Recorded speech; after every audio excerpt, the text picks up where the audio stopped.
Hello everyone, welcome to my YouTube channel. Friends, today again we are going to solve a sum on your total income questions which are coming in your paragraph form. So friends, if you see, I am solving a lot of sums in paragraph form, but I am also solving few unique sums. Like for example, in the last video, I solved a sum which was there on tabular form. Then ahead of that, I solved a sum in which you are supposed to solve total income and tax liability 3 times. So I am solving all unique sums. Today the sum which I have selected is your question number 1 from your model test paper, which is introduced by ICAI for your CA Inter examinations. Now what is the reason behind selecting this question is, first of all, it is in paragraph form. Lot of adjustments are there, so I thought it would be better that I discuss with everyone in the class. Now the second reason for selecting this question is that when I gave this question in homework to my face-to-face students, there were few students who are not able to solve one or two adjustments. Majority adjustments they were able to solve, but one or two adjustments they were not able to solve. So I thought it would be better that I record a video for everyone's benefit. All right, let us start, everybody. So the first paragraph is comparatively a very big paragraph in this question. So I would like to, first read the last line. The last line says compute total income, which is very normal in first question, tax liability. So in first question, sometimes they are asking you tax, sometimes they are not. So you should be very well aware with this. What are they asking in the question? Now they are asking for Mr. Raman. So in CA Inter, Mr. Raman. So like it's for an individual. This is very common in CA Inter under both the regimes. Now this makes this question very, very lengthy because you are supposed to solve income twice, tax twice. It is not very difficult, but it is very lengthy. So in CA exams, what is something which is very important is your speed. So there are many students who are revising the content very well, but friends, in exam you have to solve everything in 3 hours. So you should also be aware of your speed. So 15 marks question you should be able to solve in 25 minutes. So whenever you are solving this total income sums with me, you should also ensure you are able to complete everything in 25 minutes. All right, let's start. So we are supposed to compute income, which is total income, tax liability, and that also under both the regimes. Now friends, as we know that whenever we read the question, normally the question you can say 75 to 80% is about income from business, right? So I've always told you that whenever you are solving the income from business sum, you should first prepare the format and keep it ready. So as soon as you have those adjustments, you can post the things very fast. All right, let's start, everybody. So Mr. Raman, individual.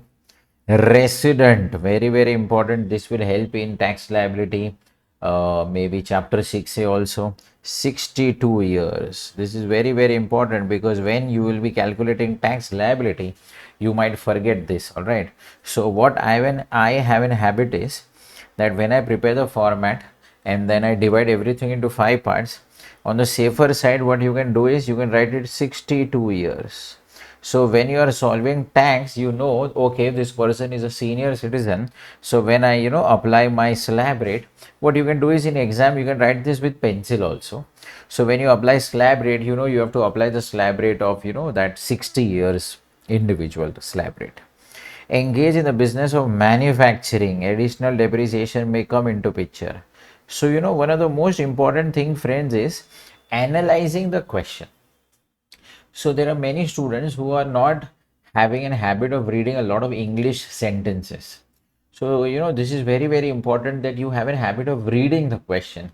If you are able to interpret and analyze the question, 50% work is done. Then balance 50% is a posting work which you will be able to do it, right? So manufacturing and sales of spare parts for motorbikes as a proprietor. He prepares his accounts on mercantile basis. See, even if this is not given in the question, majority of the times we assume that we are solving the sum on mercantile basis, right? Sometimes it is given in the question that the assessee follows cash basis. So only on, when the question is specifically saying, we assume cash basis, or you can say we take it as cash basis. But otherwise, we always assume that we are solving sum as per mercantile basis. In mercantile basis, all your incomes are taxable on accrual basis, your expenses are also taxable on accrual basis. Only those 6-7 expenses which are covered by 43B, we have to, take the expenses only on payment basis. The business is carried out on the ground floor of a two-storied commercial building owned by him, the returned value of which was 8 lakh as on 1st of April. Oh, this is something which is very important. So it is saying that the person is having a building of two-storied building, so 2 floors. Now business is carried on the ground floor. So this is the ground floor where the business is carried on. What is happening on the first floor, we don't know. And it is saying that the WDV was 8 lakhs. All right. The statement of profit and loss for the previous ended shows a net profit of 11 lakh 25,000 after debiting and crediting the following items. Now this means we have to solve the sum as per you can say this indirect method. So this is also very important, after debiting and crediting. So it means we have to solve the sum as per indirect method, but they have given before taxation and depreciation. So the depreciation part they are saying it is not debited over here. All right. Let us start. Administrative expense include 9525 towards interest on delay in deposit of GST. See, GST is allowed, interest on GST is allowed. GST penalty is not allowed. So this is interest, this is allowed, and it is debited, it is already debited. So now, once you see my first 7 lectures, I think all these lectures you will become more comfortable. So now in paragraph form, it is just a matter of practice. So if you are able to solve the sums, the first 7 sums, then this will, this will be comparatively smooth. All right, general expense include a sum of 3,88,000 paid to a non-resident as fees for technical services without deducting TDS. See, if you make a payment outside India to a non-resident without deducting TDS, 100% expense is not allowed. So your entire 3,88,000 will not be allowed as a reduction. Fire insurance premium of 66,000 for the entire building remained unpaid. See, fire insurance premium, this person is maintaining on mercantile basis. So even if it is unpaid, outstanding expenses are still allowed. But entire building's fire insurance premium was 66,000. But tell me, is the entire building used for business or only the ground floor? Only the ground floor. So it means only 50% fire insurance premium is related to business. The balance 50%, we still don't know what the assessor is doing with the balance 50%. So what we can do is only 50%, which is 33,000 would be allowed and 33,000 will not be allowed. This is very, very important. Expenditure of 75,000 was paid to a scientific research association under section 35. Now see, whenever you are supposed to solve the sum as per 2 regimes, I tell my students that you always start the sum solving as per, the old regime, which is shifting out. Is there any specific reason, sir? See, there is no specific reason. What institute is doing is, in different sums, in different modules, RTPs, mock test paper, model test paper, there is no uniformity. Sometimes they are solving as per shifting out, sometimes as per 115 BAC. What I think is, as students, you should have one fixed approach, that in exam I will start with this and then the next method I will do this, because I think the institute is doing that as to, what is more simpler in that sum. But for students, I think uniformity is more important. So I always tell the students, start as per shifting out and then, you can solve the sum as per 115 BAC. Now, why I am discussing this is because in shifting out, this is allowed. If you shift out, donation made to outsiders or contribution made to outsiders, because see, in scientific research there is in-house expense and money paid to outsiders. This is paid to some outside association, so this is allowed if you are shifting out. Right, he let out the first floor of his commercial building. Now the information is given that the first floor is a let out property to Mr. Aman on 1st April from the start of the year and received a rent of 35,000 per month. So it means from here this person is receiving 35,000 per month from 1st April only. So full year. municipal tax of 20,000 related to building were paid. See, they are saying municipal tax related to building. So building means entire building, right? So this entire building's municipal tax is 20,000. The entire building's municipal tax is 20,000. All right. Entire building's municipal tax is 20,000. All right. And they are saying it was paid. It was paid equally by Raman and Aman. Oh. So it was paid equally. So out of 20,000, 10,000 is paid by Raman. Who is Raman Bhai? Raman Bhai is our SSC. And who is Aman? Aman Bhai is tenant. So Raman and Aman. So Raman Bhai is our SSC. So what we can do is that municipal tax of 10,000 which belongs to the ground floor was paid by our SSC Raman, and related to this related to the let out property was paid by Aman.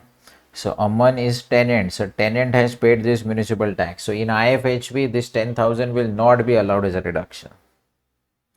Rent received was credited. So it means this 35,000 per was credited to PNL. So it will go to non-business item.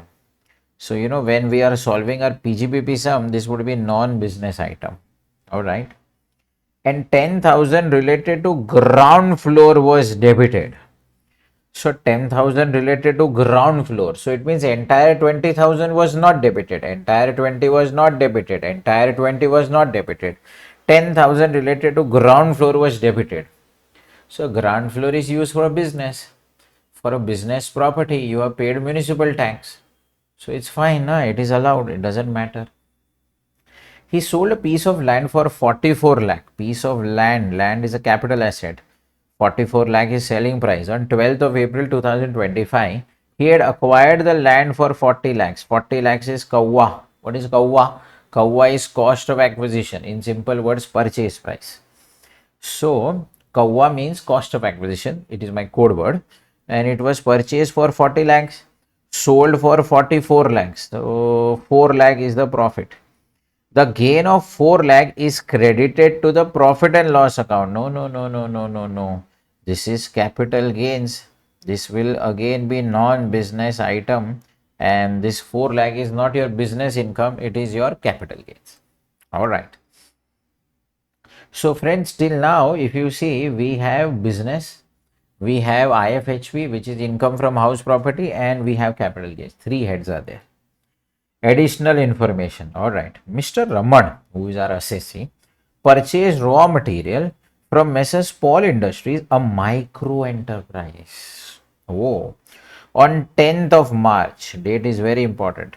However, the payment to Messrs. Paul was made on 5th April 2026. Oh my God. See, he purchased raw material and payment was made on 5th April. See, payment should be made within 15 days if you remember. So from 10th March to 15 days is 25th of March. But this person has made the payment on 5th of April. So this is not allowed. So 49,000, this should not be allowed as a reduction. No written agreement for payment existed between Messrs. Paul and Raman. So see, if there is a written agreement, there is some other rule of 45 days, right? But this, there was no written agreement. So payment should have been made within 15 days, but this is not made. So from 10th March to 15 days, it is 25th March approximately, right? So payment should have been made by 25th March. But over here, they are saying the payment was made on 5th of April. So it means this 49,000 should not be allowed. Another supplier, Messrs. Carl Industries, again a small enterprise, with whom there was no written agreement, again existed for payment, was made of 1,34,000 in cash on 5th of April for purchase of a raw material as on 31st March. Now see, this I will go a comparatively bit slower because there were some students who were having some problem with this. See, raw material is purchased on 31st March. All right. Now, what does the rule say? That if you make payment to micro and small enterprise within 15 days, then the expense is allowed. 31st March, the raw material was purchased. Now it is paid 1,34,000 on 5th of April. It means it is paid within 5 days only. So now if the payment is made within 5 days, this expense should be allowed. See, I repeat once again. In earlier case, the expense was done on 10th of March and the payment was made on 5th of April. This is beyond 15 days. If it is beyond 15 days, it is not allowed. In this case, the purchase is made on 31st of March and the payment is made on 5th of April. So this is within 15 days. So this should be allowed. So over here it is 49,000. 49,000 is not allowed. But over here the payment is within 15 days. So this 1,34,000 should be allowed. Now, something which is very, very important and tricky in this adjustment is that the payment was made within time. So as per the rule of 43B, it should be allowed only. But the student got confused that the payment was made in cash. Now, sir, what are you supposed to do when the payment is made on time? But the problem is it is made in cash. Because there is one rule which says that any payment more than 10,000 in cash on the same date to the same person is not allowed, right? So over here the student got confused. So see, when I will solve this sum, I have already prepared the format. And at that time, I will revisit this adjustment. But friends, see, now try to understand. As per 43B, if the payment is made within 15 days, it is allowed. So try to understand this. This is something which is very important. We have our year April 2025 to March 2026. Now this person is following mercantile system of accounting. Now what happened was, this person purchased a raw material on 31st of March. Payment should have been made in 15 days. The payment is made on 5th of April. So if the payment is made on 5th of April, it means as per 43B, everything is perfect. So the expense should be allowed as a deduction. The expense should be allowed as a deduction. The expense should be allowed as a deduction. But the problem is that the payment is made in cash. So, there is one rule which says that if an expense is allowed in one particular year and in future it is paid in cash, I will repeat once again. If the payment is allowed as a deduction in one particular year, but in future it is paid in cash, then the deduction claimed earlier shall be withdrawn. Deduction claimed earlier shall be withdrawn means it will be treated as deemed income. So as per 43B rule, if the payment is made, it has to be allowed. Once again, if as per 43B rule, if the payment is made, it has to be allowed. But in future, whenever the payment is made in cash, the deduction shall be withdrawn. So this was the place where the student got confused. So, this expense would be allowed. This expense would be allowed. But in future, since, now when I am saying future, sir, what is the meaning of future? I am not able to understand future. Arey beta, this payment is made in next year, na. Next year means this payment is made in 26-27, na. See, now 2 years are involved. We are solving sum for 25-26. Now, if you consider this year, this person, this expense should be allowed as a deduction. because in 25-26 the expense was incurred, payment is made within 15 days, so expense is allowed. But there is another rule which says that once an expense is allowed but in future you make the payment in cash, deduction shall be withdrawn if the payment is more than 10,000. So what we are supposed to do is in 25-26 let the expense be allowed. In 25-26 let the expense be allowed. But in 26-27, I repeat, in 26-27 the deduction shall be withdrawn. But tell me, are we solving the sum for 26-27? No. We are solving the sum only for previous year 25-26. Yes or no? So for 26-27 we will just write one note. All right. So this was something which was very, very important and a tricky adjustment. So in exams, if they ask you such adjustment, it might become tricky for you all. So it is better we do this type of adjustments also. We practice this type of adjustment and then go. So one payment made to micro enterprise was after 15 days. If this is after 15 days in 25-26 not allowed. Yes, if it is made in 26-27, this will again be allowed in 26-27. But tell me, are we solving for 26-27 or 25-26? For 25-26. So for 25-26, this expense would be allowed as a reduction. It would be allowed as a reduction. Sorry. This would not be allowed as a reduction because not made, not paid within 15 days. But in 26-27, this will be allowed. But as far as this is concerned, it was paid within 15 days. So in 25-26, it would be allowed. But since paid in cash in future, the deduction claimed earlier shall be withdrawn. This was one of the most important part of this question.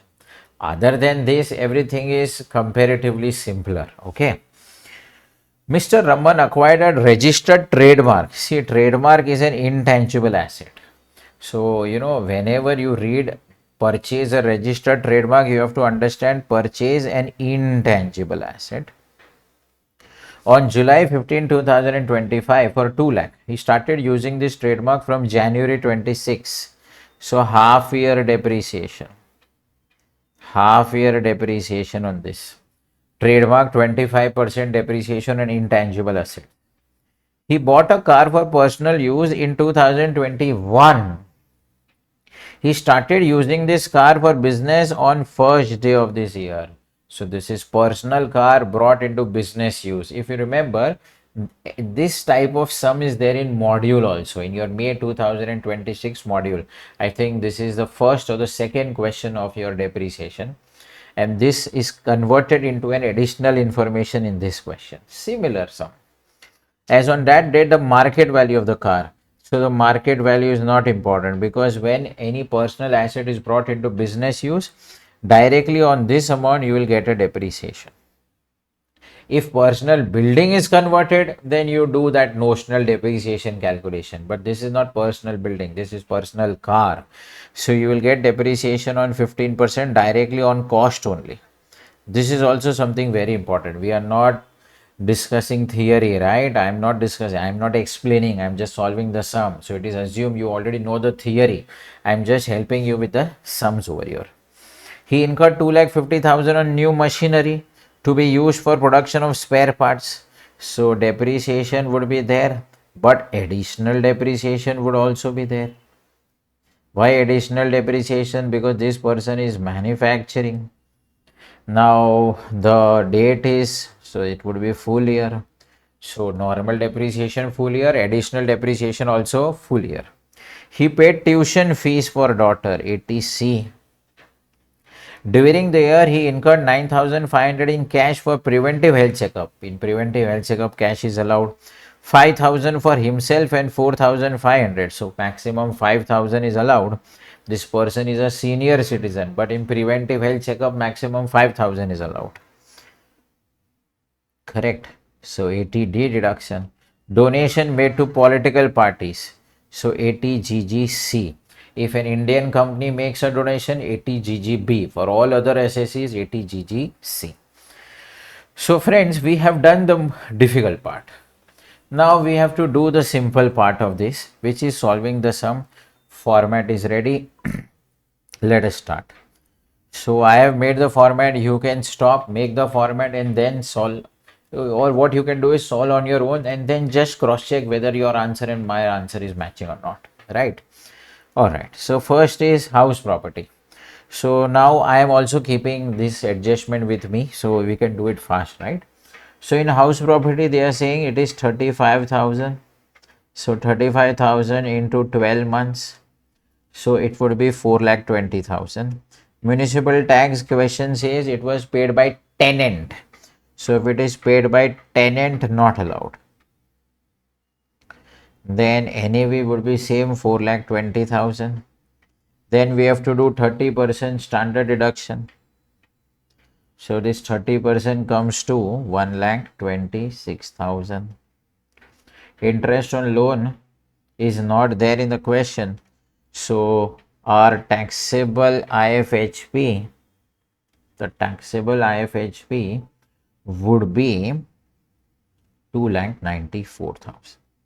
So IFHP is ready, 2,94,000. What we can do is capital gain is also simple. So in capital gain, the asset is land. The date of purchase, I think it was purchased somewhere. When was the land purchased, everybody? Yeah, so the land was purchased on 1st January 2024. 1st January 2024. So 1st January 2024. This thing I am I tell all my students to do this thing, type of capital asset, date of purchase, date of transfer, so that you know whether the all the information which is available in the question. 12th April 2025. So this is not like compulsory. 12th April 2025. Now see, for land, the period of holding is 2 years. If it is transferred after 2 years long term, before 2 years short term. So January 24. So 25 and 26. So till January 2026, it would be short term. It is sold within 2 years. So transferred within 2 years. Therefore, short-term capital asset and short-term capital gain. So this is very simple now. So over here, the full value of consideration, selling price, is 44 lakh. There is no transfer expense, so the net consideration is 44 lakh. Short term, any which ways, there is no indexation now, so this is 40 lakh. So the short term capital gain is how much? This is 4 lakh. So this is your short term capital gain. So two heads are ready. But this is your capital gain from stock market. This would be 111A. No. 112A. No. Is this long term 112? No. So this is my capital gains, but this is my short term capital gain. See, this is very important, that this is my short term capital gain on sale of land. So this is not covered by 111A, because 111A is for those listed things, stock market, equity oriented mutual funds. So this is my short term capital gain would be taxed under balance column. All right. So now ATC, tuition fees, all this is also ready. So what we can do is tuition fees is 25,000. Then this is maximum 5,000 preventive health checkup. Then this is 20,000. Correct. So this chapter 6A is also ready. So what if your format is ready, you can start posting it very fast. All right. Now let's start with our PGBP. Now in PGBP, what we do is, this is indirect method, right? So the net profit as per PNL, which is given in the question, is 11,25,000. Then we do expense not allowed. So technical service, this is paid to non-resident, TDS not deducted.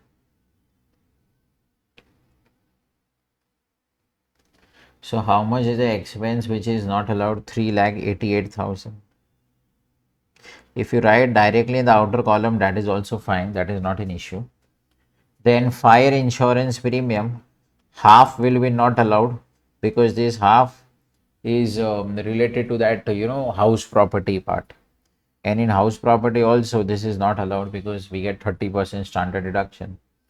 Then next is, all right. So about this purchase raw material, micro small and have the payment to no return agreement existed between this. Another supplier made a payment. Both Messrs. Paul and Messrs. This they follow, mercantile system of accounting. Now, as far as this expense is concerned, the 49,000 expense is not allowed. All right. So the purchase of raw material, mercantile system of accounting. So actually, the purchase of raw material, however, the payment, no return agreement, another supplier made no return agreement. Both Messrs. Paul Industries and Messrs. follow mercantile system of accounting. So this is the net profit after debiting and crediting the following items before tax and depreciation. Now, whether this purchase of raw material was debited to P&L or not is not very clearly given. They are saying that mercantile system of accounting is followed. So in mercantile system, you generally, record everything even if it is outstanding. So this raw material purchased is your outstanding expense. So it must have been recorded. But this is given as a part of additional information. So over here we will have to assume that it must have been already recorded. The expense would have already been recorded, and from that this 49,000 is not allowed. Because see, in the question they have not very specifically given whether this was already a part of the P&L debit side, because this is given in additional information. No return agreement existed between these. Another supplier, small purchase of both Paul and Carl also follow mercantile system of accounting. So this you have to take an assumption that this 49,000 is debited and this 134 is also debited to P&L, but this 49 will not be allowed. So this is also something which is very important, which you have to take care over here. So raw material from Messrs. Paul, 49,000. All right. Then okay. So these things we have taken into consideration. Now non-business item. So rent received is your non-business item, which is 4,20,000. And there is, this short-term capital gain of 4 lakh. So these two things. Then depreciation. This depreciation is something which is very important, right? So now first is trademark. So depreciation on trademark, 2 lakh, 25% into 6 by 12. So the depreciation is 25,000. On car, it is 540 into 15%, which would be 81,000.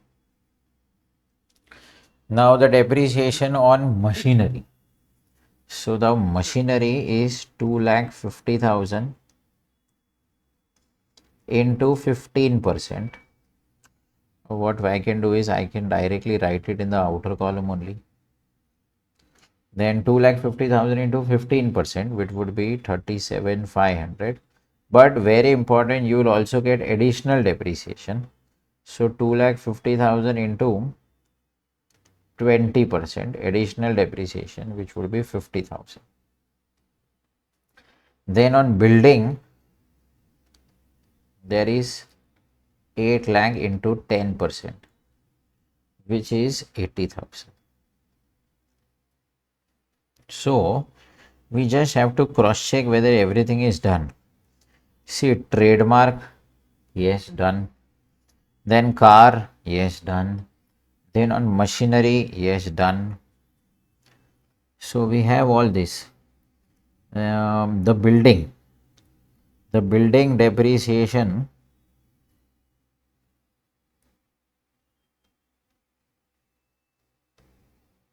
this is trademark, this is car, this is machinery, and then there is depreciation on building.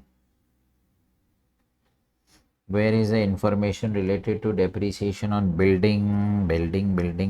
Yes, over here. Here. The WDV of the building was 8 lakh. So see, the WDV of the building was 8 lakh, right? Now over here also there was one student who was having some doubt. The student was asking, okay, sir, they are saying the business is carried on the ground floor of a two-storied building. The opening WDV of which is 8 lakh is on 1st of April. So the student was asking, sir, how do you understand that this 8 lakh is only pertaining to the ground floor? Because see, what is the question saying? The business is carried on the ground floor of a two-storied commercial building. The written down value of which is rupees 8 lakh.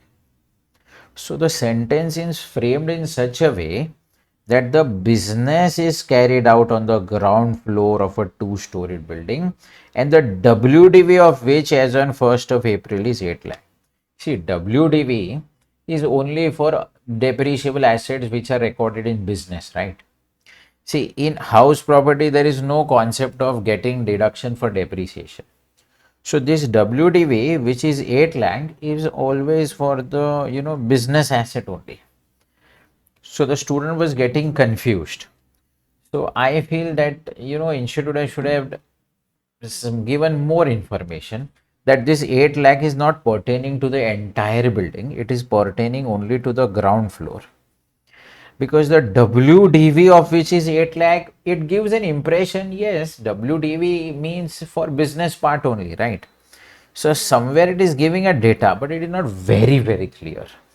But any which ways, you have to consider that the 8 lakh is for that ground floor part. So this is your depreciation. Now, what would be your income from business?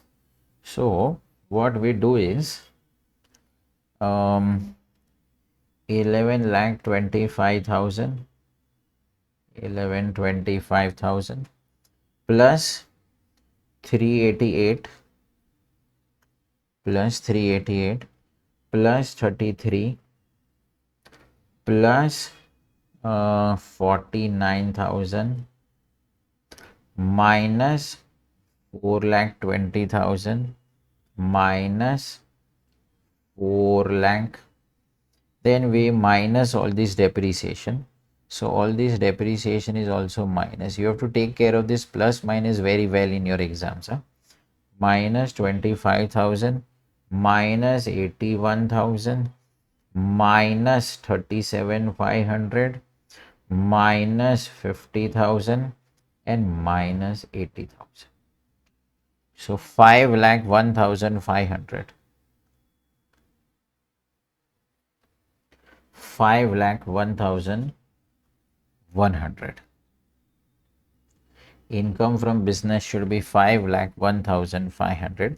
We will cross check it once with the institute answers. 5,01,500 plus 5,01,500 plus 294 plus 4 lakh.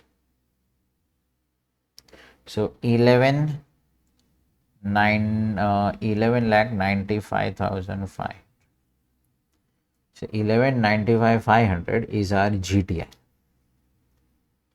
11,95,500 is our GTI and minus 50,000. So 11,45,500 is our net taxable. So this is your sum, friends, as per your shifting out, right? Now we are calculating tax. This person is a resident and 62 years. Now see, as far as 111A is not there, 112A is not there, 112 is not there, winnings. So 11,45,500. Now we have to calculate tax on this as per slab rates. Since we can save our time, I have already done it for you all. So the tax is 1,53,650. But don't forget our code word Rohit Sharma, my classic player. Do we get rebate in this? No. Do we get surcharge? No. Do we have marginal relief? No. Do we have cess? Yes. So 4% health and education cess 6146. So the answer would be 159,796, round out to 1,59,800. Now friends, first we will do as per 115 BAC. This 2,94,000 will remain same, capital gain will remain same, chapter 6 reduction will not be allowed. As far as your business is concerned, your business answer is 5,01,500. Now what we are supposed to do is we are just supposed to do reconciliation, because in 115 BSc this donation to scientific research is not allowed, right? This donation to scientific research is not allowed, right? So how much is the donation to scientific research? 75,000. And additional depreciation is not allowed in 115 BAC, right? In 115 BAC you don't get additional depreciation. So these two things would be added back. So 5,01,500 plus 75,000 plus 50,000. This would be how much? 626,500 plus 2,94,000. House property will remain same, plus 4 lakh, which would be 13,20,500. So this would be 13,20,500. So 13,20,500 is your NTI. There is no chapter 6 here, nothing, only balance. Now this is as per 115 BAC. Always remember to give proper heading. Statement of total income 115 BAC 13,20,500, and then we will calculate tax on 13,20,500. Rebate will not be there. No Rohit Sharma, my classic player over here. So 78,075 plus 4% health and education cess. So it would be how much? This would be 3,123. And the answer would be 81,198. So everybody, this was our another total income question. So I hope you are practicing it well, taking maximum benefit. If you like this video, please share, like and subscribe. No if, no but, only Bhatt. All the best. Bye bye everybody.